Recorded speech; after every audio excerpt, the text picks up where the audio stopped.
The sound of a 90-pound Newfoundland knocking a toddler to the floor is unmistakable. Emily heard it from the kitchen.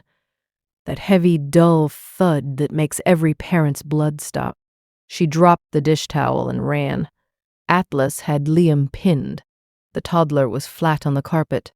Face up, the dog's massive head lowered directly over the child's face. Liam was crying. Not screaming. Just that confused, frightened cry that meant something hurt, but nothing was broken yet. "Atlas! No!" Emily grabbed the dog's collar and pulled hard. Atlas resisted. For the first time since they'd brought him home 3 years ago, he didn't obey immediately. His body was rigid. His eyes stayed locked on Liam. She pulled harder. The dog finally stepped back, but slowly, reluctantly. Liam sat up, tears streaming, reaching for Emily. No visible injuries, no blood, just scared. But that sound, that thud, that had been real. She scooped Liam up and carried the toddler to the couch, heart still racing. Atlas stood exactly where she'd pulled him, staring at them both. His tail wasn't wagging. His ears were forward. Alert. Not guilty.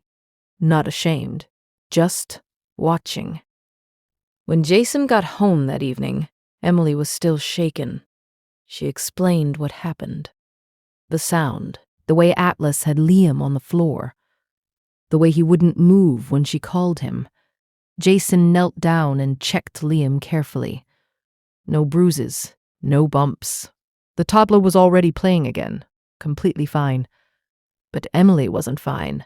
"He's never done anything like that," Jason said. "I know. That's what scares me." Jason looked at Atlas. The dog sat in the corner of the living room, eyes moving between Jason and Liam. Calm. Steady. Maybe it was an accident. Maybe Liam startled him.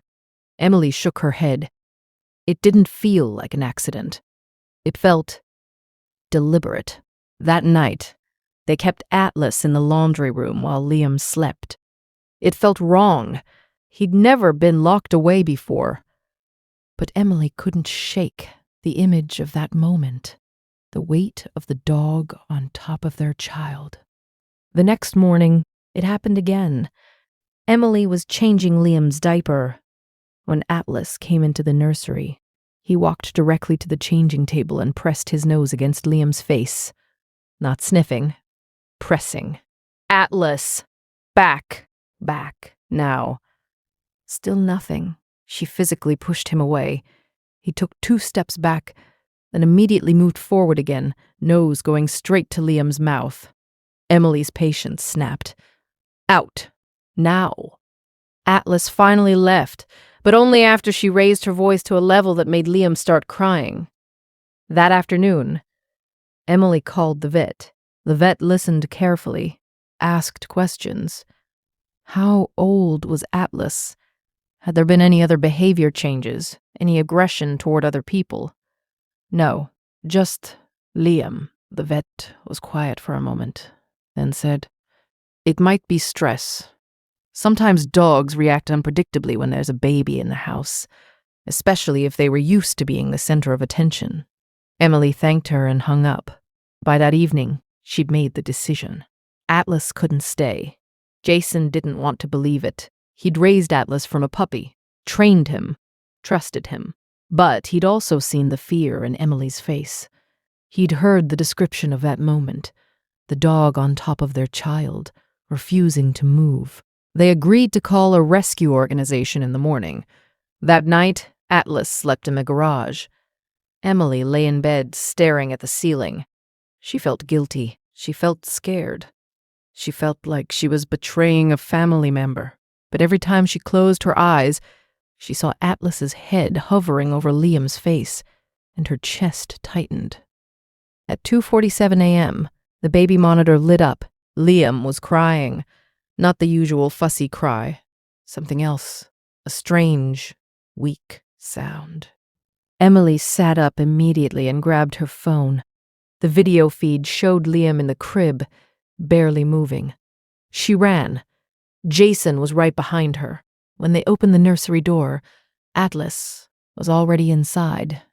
He'd somehow gotten out of the garage, somehow made it to the house, somehow opened the nursery door, or it hadn't latched. He was standing on his back legs, front paws on the crib rail, nose pressed against Liam's face. "Atlas!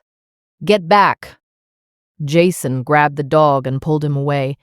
Emily reached into the crib and lifted Liam. The toddler's skin was pale, cold. The crying had stopped. Something's wrong. The paramedics arrived in 6 minutes. One of them took Liam from Emily's arms, checked vitals, asked rapid-fire questions. When did this start? Any fever? Any vomiting? Any known allergies? The second paramedic noticed Atlas. He was standing in the hallway, completely still, eyes fixed on Liam. "Has the dog been acting strange?" Emily nodded, barely able to speak.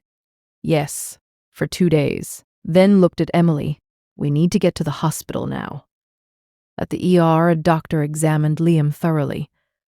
Blood tests, monitoring, questions. Then she came back into the room with a printout and a very serious expression. "Your Lawson's electrical activity in the brain showed pre-seizure patterns." Emily's breath stopped. The doctor continued, her voice calm but firm. "Another 10 minutes and we would be having a very different conversation. What made you bring Lem in tonight?" Emily explained the crying, the monitor, the pale skin. The doctor nodded slowly. "And the dog?" Emily looked at Jason. He looked back at her. He wouldn't leave Liam alone. Emily said quietly, "For 2 days. We thought he was being aggressive."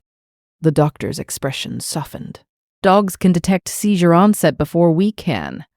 It's documented. The change in scent, in breath chemistry. They pick it up long before symptoms are visible to us." Emily sat down.